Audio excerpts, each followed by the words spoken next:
বিটি অ্যাক্ট এবং ওয়াকফ আইন এ দুটোকেই বাতিল করতে হবে। এদের টার্গেটটাই হচ্ছে অন্যের জিনিসগুলোকে কেড়ে নাও। এই যে ব্রাহ্মণ্যবাদী শাসকেরা, এরা সেই শিকারের যুগে পড়ে আছে। অন্যের সম্পদ কেড়ে নেওয়াটাই হচ্ছে এদের টার্গেট। বাবরি অন্যতম নিদর্শন। গোটা ভারতবর্ষে অন্ধকার নামিয়ে এনেছে এরাই। সেই অন্ধকারের একটা অধ্যায় হচ্ছে এই ওয়াকফ আইন তৈরি করা।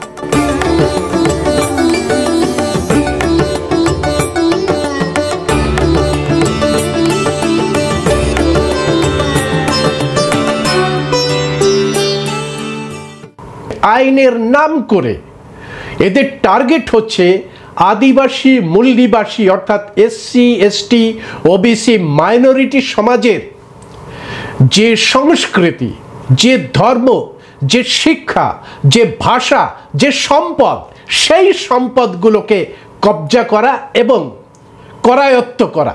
এদের টার্গেটটাই হচ্ছে অন্যের জিনিসগুলোকে কেড়ে নাও। অর্থাৎ একটা সময় মানুষেরা, এই যে মানুষের বিবর্তন ঘটেছিল হান্টিং অ্যান্ড গ্যাদারিং করা, এই যে ব্রাহ্মণ্যবাদী শাসকেরা, এরা সেই শিকারের যুগে পড়ে আছে। অন্যের সম্পদ কেড়ে নেওয়াটাই হচ্ছে এদের টার্গেট। এরা সহ্য করতে পারে না। মানুষের হাতে সম্পদ থাকলে এরা সহ্য করতে পারে না।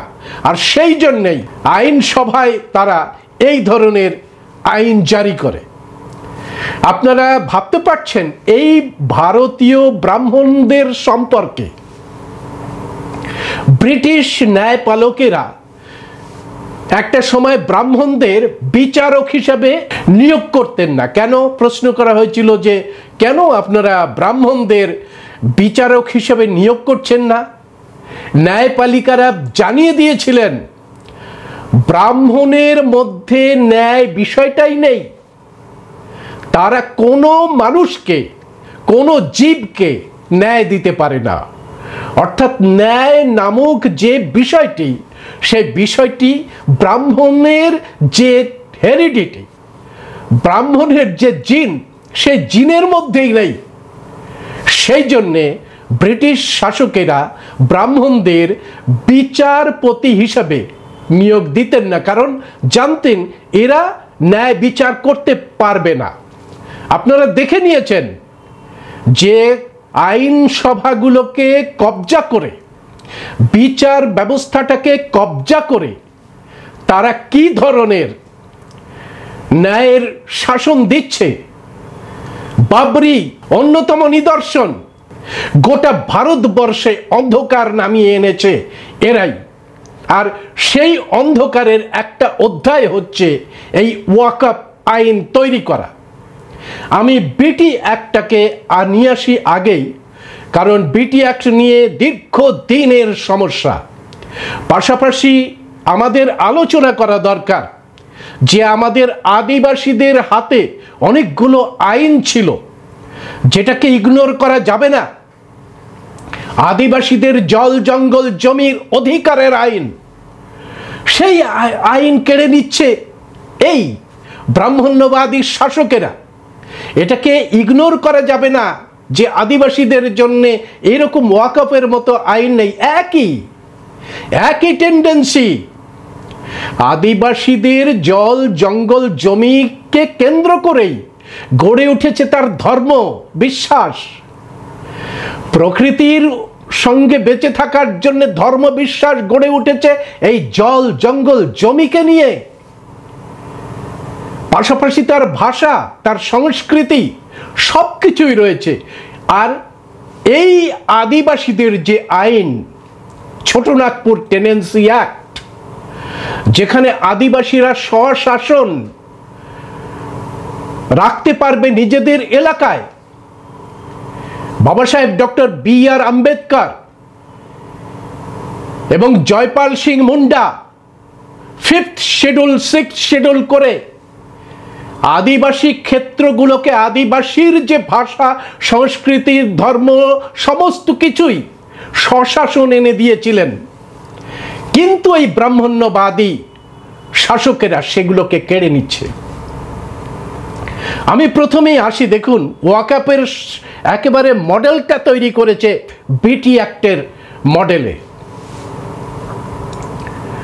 ওয়াকফ এমনিতে আসেনি তো, এদেশের মূল নিবাসী তারা, এই দেশের মানুষ ধর্মের কারণে তারা শিক্ষা থেকে, তারা সংস্কৃতি থেকে, তারা সম্পদ থেকে বিচ্যুত হতে পারে না, কোনোভাবেই তাদের বঞ্চিত করা যায় না। ভারতের সংবিধান ইকুয়ালিটির কথা বলেছে, জাস্টিসের কথা বলেছে।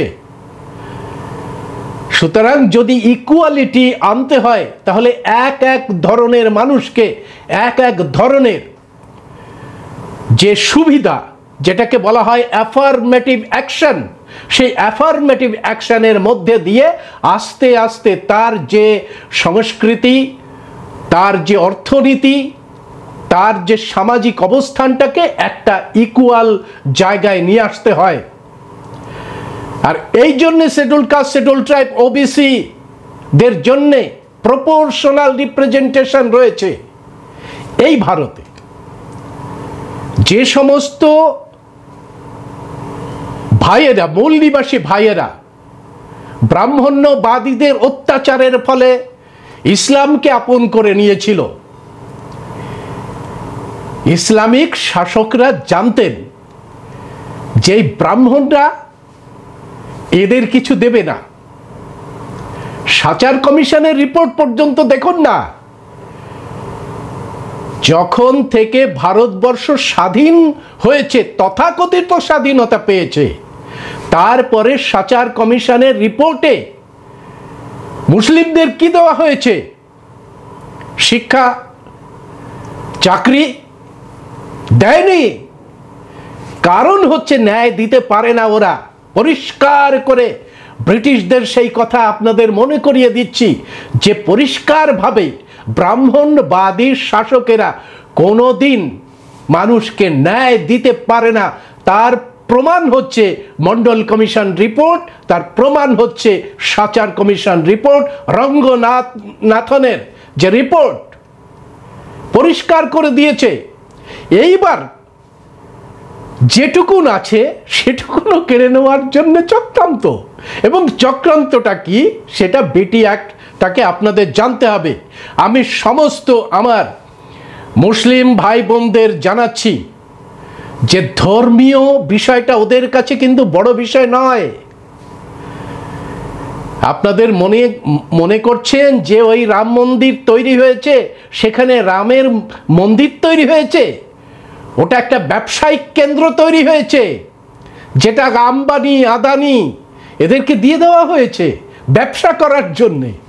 সুতরাং এই যে মানে কমিউনিটিটা তাদেরকে জেন্দাবেস্তা বলেছে, এরা হচ্ছে শয়তানের অংশ, এরা নোটোরিয়াস ক্রিয়েচার, মানুষও বলেনি, নোটোরিয়াস ক্রিয়েচার। এরা শয়তানি ছাড়া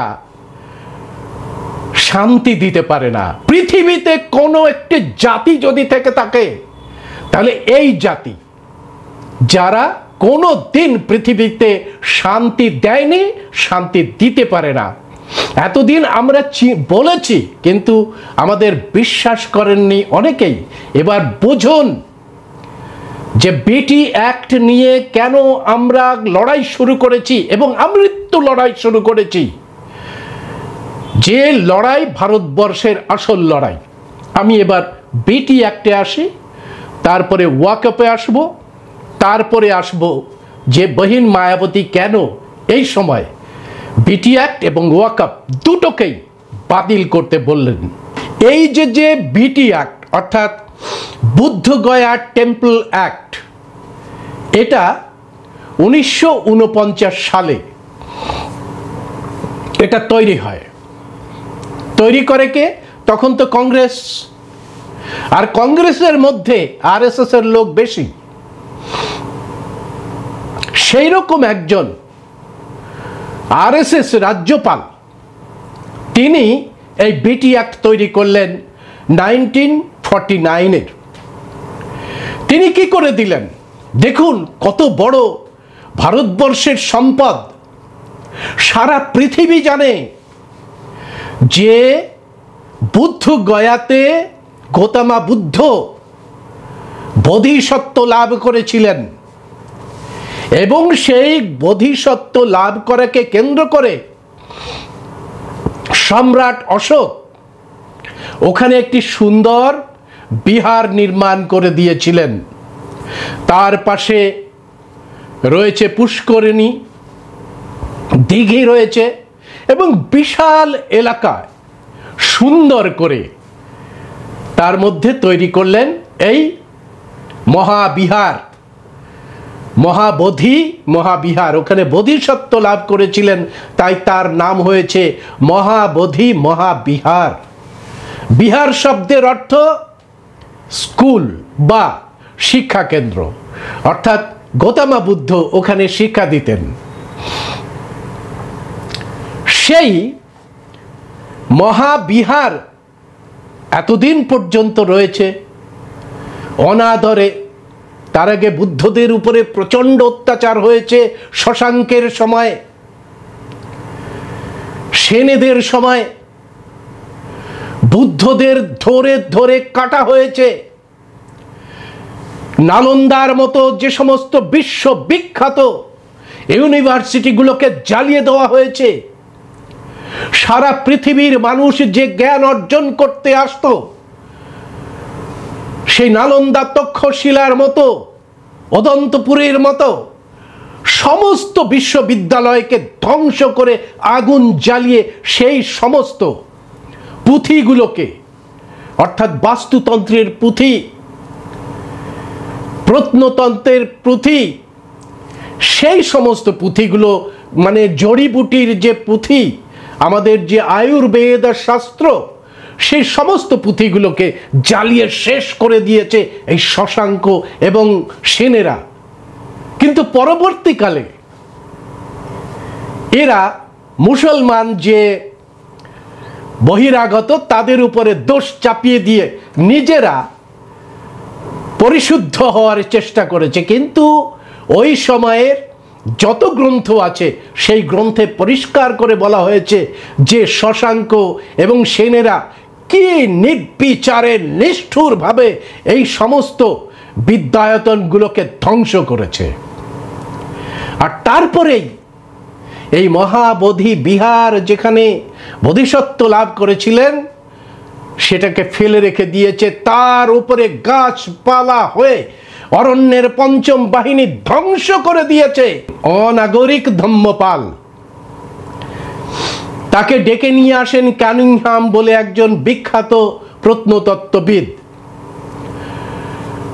ডেকে নিয়ে এসে তারপরে আইনি লড়াই লড়ে ওই যে বুদ্ধ বিহারটাকে খানিকটা দখল করে ফেলে, আর খানিকটা এই মুঘলদের সুযোগ নিয়ে পঙ্গা পাষণ্ডের দল, যেখানে সম্রাট অশোক অবস্থান করেছিলেন, সেই জায়গাগুলোকে দখল করে এখনো বসে আছে, এখনো কবজা করে বসে আছে। এবং তারা গৌতম বুদ্ধের বিভিন্ন মূর্তিগুলোকে পরিবর্তন করে অন্য মূর্তি হিসেবে, পঞ্চ পাণ্ডবের মূর্তি হিসাবে মানুষকে বলছে। যারা যাচ্ছে তাদের বলছে এইটা এই, প্রত্যেকটা গৌতম বুদ্ধের, অর্থাৎ চোখে মুখে মিথ্যে কথা বলা। চোখের সামনে দেখা যাচ্ছেন তিনি গৌতম বুদ্ধ, আর দর্শনার্থীদের এই সব পঙ্গা পাষণ্ডের দল, তারা বলছেন এটা মাতা কুন্তি, এটা কি পঞ্চ পাণ্ডবের গল্প করছে ওখানে বসে। মহাবোধি মহাবিহারের মধ্যে এখনো চলছে এই নষ্টামি। 49 সালে যে আইনটি হয়, সেই আইনটি ষড়যন্ত্রটা এবার আপনারা বুঝতে পারবেন এবং মিলিয়ে নিন যে ওয়াকফে এই ষড়যন্ত্র, একই ষড়যন্ত্র চলছে।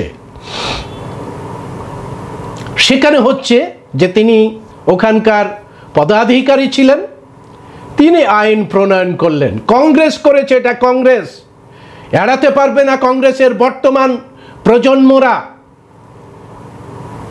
তারা এখন আন্দোলন, বহুজনের আন্দোলন দেখে নিজেদের পোশাক পরিবর্তন করছেন, নীল পোশাক ধারণ করেছেন। কিন্তু নীল পোশাক ধারণ করার আগে এই যে বহুজন বিষয়টাকে বুঝতে হবে, তাদের পূর্বপুরুষ যে অন্যায় করেছে তার জন্য ক্ষমা চাইতে হবে। বিটি অ্যাক্ট একটি অন্যায় আইন, সেই আইনটা করে এরা মাত্র 4 জন বুদ্ধিস্ট মঙ্ককে ওই পর্ষদের মধ্যে রেখেছে। এখানে দেখবেন একজন কালেক্টরের কথা আছে ওয়াকাফে, 4 জন রেখেছে বুদ্ধিস্ট, আর 4 জন পান্ডাকে ঢুকিয়েছে, মহান্ত পান্ডা। বুঝুন তো, বুদ্ধ গয়া মহাবোধি বিহার, সেখানে পান্ডার দরকার কি? সেখানে পান্ডা কি করবে পিণ্ডি দেওয়া ছাড়া? ওরা তো পিণ্ডি দিচ্ছে, যেটা বুদ্ধ বিচারধারাতে অন্যায়। সে পান্ডাদের পিণ্ডি দান করার জন্য 4 জন পান্ডা নিয়োগ করা হয়েছে, নাম দিয়েছে মহান্ত, অন্তহীন মহা, মহা অন্ত, মানে মহা যে শয়তানি, সেই শয়তানিটা ওদের মধ্যে রয়েছে। আপনি যখন যাবেন পরিষ্কার করে দেখবেন যে বুদ্ধ বসে আছে, ওরা বলছে না না না না, এটা বুদ্ধ টুদ্ধ নয়, এটা হচ্ছে পঞ্চপাণ্ডব। বুঝতে পারছেন? আপনার চোখও ওরা বলছে আপনি ঠিক মতো দেখতে পাচ্ছেন না, জ্ঞান চোখ দিয়ে দেখুন, তবে না বুঝতে পারবেন ইনি বুদ্ধ নন, ইনি পঞ্চপাণ্ডব। একেবারে ঠিক গেটের সামনেই মূল যে বিহার, সেই মূল বিহারের গেটের সামনে এই কাণ্ডটা করছে এই পান্ডাগুলো। মূল যে মূর্তি, যেটা সম্রাট অশোক অপূর্ব সুন্দর একটি মূর্তি, গৌতম বুদ্ধের মূর্তি তিনি বসিয়েছিলেন, সেই মূর্তিতে যে পুজো দেবে সে একজন ব্রাহ্মণ। অর্থাৎ ব্রাহ্মণদের যে আচার বিচার, সেই আচার বিচার অনুযায়ী বুদ্ধের পূজা হচ্ছে ব্রাহ্মণদের দ্বারা, বামুন অবস্থা। তাহলে কি গেল? 4 জন হবে বুদ্ধিস্ট আর 4 জন হবে ব্রাহ্মণ পান্ডা, আর একজন তিনি হবেন ওই যে গয়া জেলার যিনি ডিএম, যিনি ডিস্ট্রিক্ট ম্যাজিস্ট্রেট, সেই ডিস্ট্রিক্ট ম্যাজিস্ট্রেট হবেন এখানে কালেক্টরের মতো। ওয়াকাফের যে কালেক্টর, সেই কালেক্টরের মতো এই ডিস্ট্রিক্ট ম্যাজিস্ট্রেট হবেন ওই যে বোধি মানে বিহার, সেই বোধি বিহার ট্রাস্টের মূল মালিক। এবার আপনারা ভাবতে পারছেন যে ওখানে একজন যে ডিএম, সে তো মুসলমান হতে পারে, সে খ্রিস্টান হতে পারে, সে জৈন হতে পারে, যে কোনো ধর্মের হতে পারে ডিএম। যদি এটা হয় যে ওই ডিএম হিন্দু নন, ব্রাহ্মণ নন, তাহলে ওই ডিএমকে ট্রাস্টের মেম্বার করা যাবে না, তার পরিবর্তে একজন ব্রাহ্মণকে ধরে এনে ওই ট্রাস্টের মধ্যে বসাতে হবে। বুঝতে পারলেন? তাহলে ব্রাহ্মণের সংখ্যা কত দাঁড়ালো? নীতি নির্ধারণের ক্ষেত্রে ব্রাহ্মণের সংখ্যা দাঁড়ালো 5 জন, আর বুদ্ধিস্টদের সংখ্যা দাঁড়ালো 4 জন। স্বাভাবিক কারণেই নীতি নির্ধারণের ক্ষেত্রে ব্রাহ্মণের সংখ্যা বেশি হওয়ার জন্যে এই পান্ডারা ওখানে পিণ্ডি চটকাচ্ছে। মহাবোধি মহাবিহারের মধ্যে পান্ডারা পিণ্ডি চটকাচ্ছে। যে সমস্ত আসনে গৌতম বুদ্ধের আলাদা আলাদা মুদ্রার যে মূর্তিগুলো ছিল, গোপনে এই পান্ডা পাষণ্ডের দল সেগুলো সরিয়ে দিয়ে সেখানে গণেশ ঢুকিয়ে দিয়েছে। যেভাবে রামের মূর্তি ঢোকানো হয়েছিল ঠিক সেইভাবে গণেশ ঢোকানো হয়েছে, ত্রিশূল গেড়ে দেওয়া হয়েছে। আর ওই চত্বরে পিণ্ডি দেবার ব্যবস্থা হয়েছে। ভাবুন, এই সমস্ত চলছে এতদিন ধরে। বারবার অনাগরিক ধম্মপাল আন্দোলন করার পরে আইন করে খানিকটা দখল করেছিলেন, কিন্তু তখন থেকে কামড়ে ধরে বসে আছে। এদের লজ্জা নেই, এদের লজ্জা নেই। পৃথিবীর সমস্ত মানুষ ছি ছি করছে এই জাতিটার ওপরে। ওদের নিঃশব্দ ওখান থেকে সরে আসা উচিত। এখন যে মিডিয়ার যুগ, গ্রোকের কাছে প্রশ্ন করুন, তাদের নিন্দা করছে এই সমস্ত পোঙ্গা পাষণ্ডদের। সারা পৃথিবীতে ছ্যা করছে। এদের লজ্জা নেই, এরা কামড়ে ধরে বসে আছে ওখানে। ভাবুন কি ধরনের জাতি এরা। জেন্ডাবেসটা নোটোরিয়াস বলেছিল, ব্রিটিশরা বলেছিল এরা ন্যায় দিতে পারে না। এবার দেখুন এখানে ন্যায় দিতে পারছে কিনা। ফলে কি হচ্ছে, এখনো পর্যন্ত এই যে মহাবিহার, বুদ্ধগয়া মহাবিহারে এরা কবজা জমিয়ে আছে। 2 নম্বর প্রশ্ন, যে আমাদের সংবিধান গ্রহণ করেছে ভারতের যে রাষ্ট্রপতি 1949 সালের 26শে নভেম্বর, এই 26শে নভেম্বরের আগে জানুয়ারিতে, ওই 1949 সালের জানুয়ারিতে হয়েছে বিটি অ্যাক্ট। অর্থাৎ স্বাধীন ভারতের স্বাধীন সংবিধান আসার পরে দেশের অন্যান্য যে সমস্ত আইন, সে আইন এমনিতেই সেটা কি হয়ে যায়, বাতিল হয়ে যায়। শুধুমাত্র বুদ্ধিস্টদের সম্পত্তি দখল করার জন্যে ওখানে সারা পৃথিবী জুড়ে যে সমস্ত মানুষ আসে, তারা যে দান দেন, সেই দানের দান পেট্টিতে থাবা বসানোর জন্যে এই আইন যে বাতিল হয়ে যাওয়ার কথা, সেই আইন এখনো চালিয়ে রেখেছে এই বিজেপি সরকার। এর আগে কংগ্রেস সরকার চালিয়ে রেখেছে, এখন বিজেপি সরকার চালিয়ে রেখেছে। সুতরাং বুঝতে পারছেন বন্ধুরা, যে এই ওয়াকফ যে আইন তৈরি করার আসল মশলা কোথা থেকে এরা পেয়েছে। জল জঙ্গল জমির উপর আদিবাসীদের ছিল অগাধ মানে একটা অধিকার। সেই অধিকার তারা কমিউনিটি হিসেবে, তারা ব্যক্তিগত প্রপার্টি হিসেবে এই জঙ্গলটাকে দেখতো না, দেখতো কমিউনিটি প্রপার্টি হিসেবে। এবং সেই কারণেই তাদের টেনেন্সি অ্যাক্ট হয়েছিল।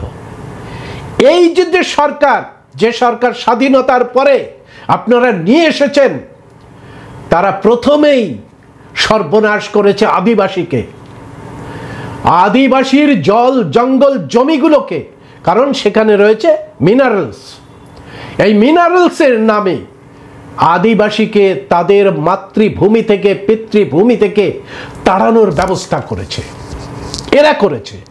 2006-এ অনেক আন্দোলনের পরে একটি অরণ্যের অধিকার আইন আসে, যেখানে পরিষ্কার করে বলছেন যে অরণ্যের অধিকার পাবে সেই আদিবাসীরা এবং অরণ্যকে কেন্দ্র করে যারা বেঁচে থাকে। ধরুন আমাদের সুন্দরবনের যে সমস্ত আদিবাসীরা ওখানে এসে জঙ্গল হাসিল করে এই যে বিশাল অঞ্চলগুলোকে একেবারে শস্য শ্যামল করে তুলেছে, সেই মানুষগুলোর অগ্রাধিকার রয়েছে এই অরণ্যের অধিকারে।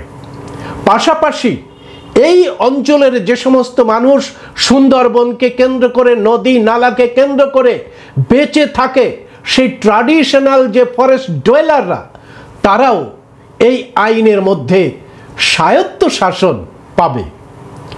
আমাদের সরকার, সে আপনি বামপন্থী সরকার বলুন আর ডানপন্থী সরকার বলুন, কোন সরকার এই যে সুন্দরবনকে 2006 সালের যে বনাধিকার আইন, অরণ্যের অধিকার আইন, সেই আইনটা সুন্দরবনে চালু করেনি। কেন চালু করেনি? তাহলে এখানে মুসলমানরা স্বায়ত্ত শাসন পেয়ে যাবে, যারা মানে জলে জঙ্গলে মাছ ধরতে যায় সেই সমস্ত আদিবাসীরা স্বায়ত্ত শাসন পেয়ে যাবে, সেই সমস্ত যে সমস্ত মৎস্যজীবীরা শিডিউল কাস্ট তারা স্বায়ত্ত শাসন পেয়ে যাবে, যে সমস্ত ওবিসি তারা এই ফরেস্টের উপরে নির্ভর করে তারা স্বায়ত্ত শাসনের উপরে চলে আসবে। সুতরাং কিছুতেই এই যে ব্রাহ্মণ্যবাদী শাসকেরা, সে ডান হোক বাম হোক যাই হোক না কেন, তারা এই মানুষগুলোকে স্বশাসন দেবে না। মুসলমানদের জমি কত? সংখ্যা অনুপাতে জমির পরিমাণ রয়েছে? নেই। শিডিউল কাস্ট শিডিউল ট্রাইব সংখ্যায় 23%-এর উপরে, 23%-এর উপরে জমি এদের আছে? নেই, 1% জমি। তাহলে এরা ন্যায় দেয়নি, ন্যায় থেকে বঞ্চিত করেছে, ন্যায়ের শাসন কায়েম করতে পারেনি, সংখ্যা অনুপাতে ভাগিদারি দিতে পারেনি, যার জন্যে আমরা জনগণনা করতে বলেছিলাম, জাতিভিত্তিক জনগণনা। যে জাতিভিত্তিক জনগণনা করলে ব্রাহ্মণ তুমি 3.5% হয়ে কত পার্সেন্ট শিক্ষা ক্ষেত্রে রয়েছ, কত পার্সেন্ট জুডিশিয়ারি সিস্টেমের মধ্যে রয়েছ, কত পার্সেন্ট ব্রাহ্মণ করছো, সেই সমস্ত কিছু চোখের সামনে চলে আসতো। আমি ভোট দেব, তুমি লুটে খাবে, এটা তো চলতে পারে না। সব থেকে বড় বিষয়টা হচ্ছে যে ওয়াকফ এই ষড়যন্ত্রেরই একটা অংশ, যেখান থেকে মুসলমান ভাই বোনেরা তাদের শিক্ষা, তাদের যে স্টাইপেন্ড, সমস্ত কিছুই ওয়াকফের মধ্যে থেকে তারা পেতেন। ঘটনাক্রমে আপনাদের মনে আছে যে, যদিও আমি সমর্থন করি না ওই মুয়াজ্জিন ভাতা মাতা, ওগুলো ভিক্ষা ছাড়া কিছু নয়, সেটা নিয়ে সমস্যা হলো, হাইকোর্টে কেস গেল। তখন এই সরকার যে যারা ঘোষণা করছিল আমি সরকারের তরফ থেকে এই টাকাটা দিচ্ছি মুয়াজ্জিনদের, আমাকে ভোট দাও, মুসলিম ভাইদের সেন্টিমেন্টকে কাজে লাগার জন্য এই সমস্ত করেছিলেন। পরে যখন মামলা হলো যে না, এটা করা যায় না, কোনো সম্পদ জাতীয় যে টাকা, সেই টাকা পার্সোনালি কোনো একটি ধর্মীয় বিশ্বাসী গ্রুপের জন্যে, ধর্মীয় বিশ্বাসী গ্রুপের জন্য, তাদের ধর্মাচরণের জন্য দেশের রাষ্ট্রের টাকা ব্যয় করা যায় না। পালন করে দুর্গাপুজোর নামে কি হয়, কি হয় দুর্গাপুজোর নামে? আপনারা সহ্য করেছেন, এই কারণেই আপনারা প্রতিবাদ করেননি জন্যে ওই মুয়াজ্জিন ভাতা নেওয়ার জন্য ভিড় পড়েছে, তারপরেই শুরু করেছে দুর্গাপুজোয় টাকা।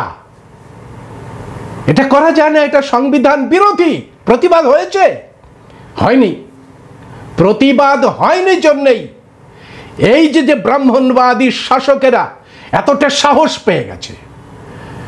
জাতিভিত্তিক জনগণনায় দেখা যেত যে ওরা সারা ভারতে 3.5%, আর এই বাংলায় 2.8%।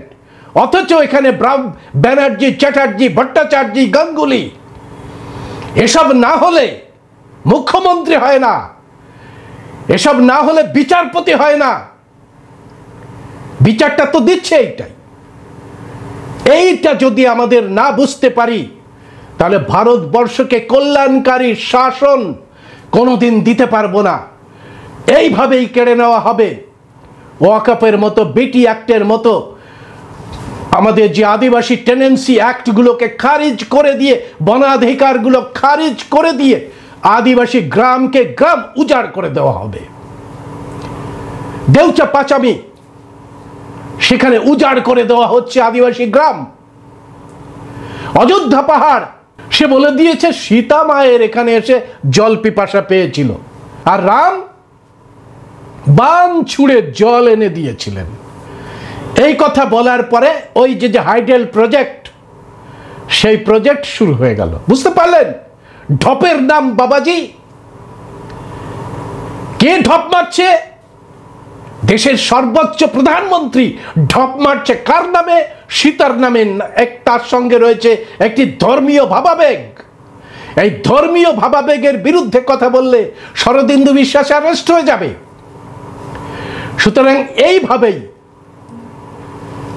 কখনো ধর্মীয় ভাবাবেগকে কাজে লাগিয়ে, কখনো আইনের শাসনকে কাজে লাগিয়ে, কখনো বিচার বিভাগকে কাজে লাগিয়ে আদিবাসী, মূল নিবাসী, এসসি, এসটি, ওবিসি মাইনরিটিদের সম্পদগুলোকে হাতিয়ে নিচ্ছে কারা?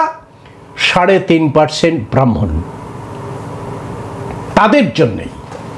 এইটা যদি বুঝতে পারেন, এটা মান্যবর কাশিরামজি যে সোশ্যাল ইঞ্জিনিয়ারিং, সেই ইঞ্জিনিয়ারিং করে ভারতে প্রথম মান্যবর কাশিরামজি এই সোশ্যাল ইঞ্জিনিয়ারিং করে সমস্ত ভারতবর্ষের মূল নিবাসী, আদিবাসী মূল নিবাসীদের বলেছিল, ভাই কতদিন আর তোমরা ঠকবে?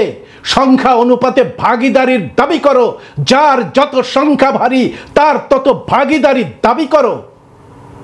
আমাদের মানুষও বোঝেনি, এখনো বোঝেনি, এখনো বুঝতে পারছে না।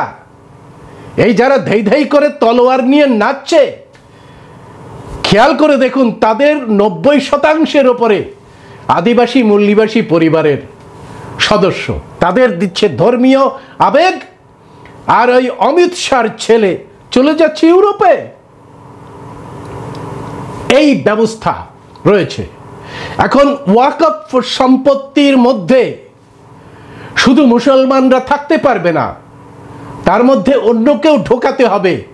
এটা একটা বড় ষড়যন্ত্র।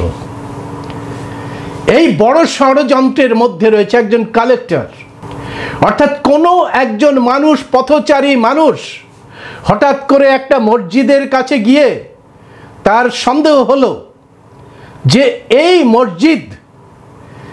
মসজিদ সম্পর্কে আমার ডাউট আছে। তিনি একটা ফাইল করে দিলেন। ফাইল করে দেওয়ার পরেই চলল ষড়যন্ত্র। সেই ষড়যন্ত্র এমন পর্যায়ে চলে যেতে পারে যে ওই মসজিদের এর আগে আপনারা জ্ঞানব্যাপী দেখেছেন, জ্ঞানব্যাপীর ষড়যন্ত্র তো দেখেছেন। এইভাবে মসজিদগুলোকে হড়প করার জন্য চলবে চক্রান্ত। গত 2 বছর আগে আমি নিজে ডকুমেন্টেড করেছি। এই কলকাতায় মামলা করতে হবে, এই কলকাতায় ধর্ম ঠাকুরের পুজোর নামে এই পঙ্গা পাষণ্ডের দল, যেখানে মিলিটারি ক্যাম্পাস, যেখানে আমাদের পারমিশন নিতে কাল ঘাম ছুটে যায়, সেখানে তারা ধর্ম ঠাকুরের নামে হবন তৈরি করে সেখানে যজ্ঞ করেছে। আমি প্রশ্ন করেছিলাম যে ধর্ম ঠাকুর তো বুদ্ধ, সেই বুদ্ধকে হবন দিয়ে পুজো করছেন কেন? বুদ্ধের সঙ্গে এই যাগযজ্ঞের সম্পর্ক নেই। সেখানে যাগযজ্ঞ করে হবনটি এখনো, কদিন আগে আমি সেখানে গিয়েছিলাম ছবি তুলতে, হবনটি এখনো রয়েছে এবং ওই গাছের মধ্যে ঢুকিয়ে দেওয়া হয়েছে মূর্তি। সেই গাছটা মূর্তিটাকে ধারণ করে আছে। আমার কাছে এই ডকুমেন্টগুলো আছে। এই ধর্মতলায় ঘটেছে এই কাণ্ড। এবং সেই সময় ওরা যেটা টার্গেট করেছে সেটা হচ্ছে ত্রিবেণীতে কুম্ভ মেলা। ত্রিবেণীর যে ঘাটে যে মসজিদটি আছে, সেই মসজিদটি দখল করার জন্যে এই পরিকল্পনা। অর্থাৎ এরা একেবারে ঘুঁটি সাজিয়ে ঠিক সময়ে এই ওয়াকফ বিলটা নিয়ে এসেছে এবং যার মধ্যে দিয়ে এরা ওয়াকফ সম্পত্তি শুধুমাত্র মুসলিমের হাতে আর রাখতে দিল না। মুসলিম কারা? এরা তো আরব থেকে আসেনি, এরা দেশের মূল নিবাসী মানুষ। সেই মূল নিবাসী মানুষের শিক্ষা, সংস্কৃতি, তাদের যে আলাদা রিচুয়াল, সেগুলোকে পালন করার জন্যে ওখান থেকে ওয়াকফ বোর্ড থেকে সমস্ত কিছু নিয়ন্ত্রিত হয়, এতদিন ধরে হয়ে এসছিল। তা এটা সহ্য হচ্ছে না, কারণ ওরা নোটোরিয়াস ক্রিয়েচার।